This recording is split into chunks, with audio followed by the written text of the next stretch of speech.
जरा सामने तो आओ मेरी मैया जी, रोज पूजांगी थोड़ी तस्वीर नू।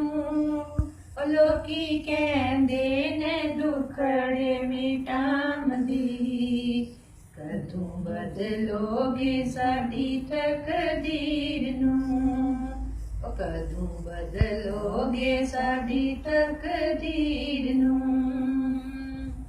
इधर भी गंगा उधर भी गंगा, बिच मझधार दे मैं खड़ी। इधर भी गंगा उधर भी गंगा, बिच मझधार दे मैं खड़ी। ओ मैनू पार लगाओ मेरी मैया जी, रोज पूजांगी थोड़ी तस्वीर नू। लोकी कहंदे ने दुखड़े मिटांदी, कदों बदलोगी साडी तकदीर नू।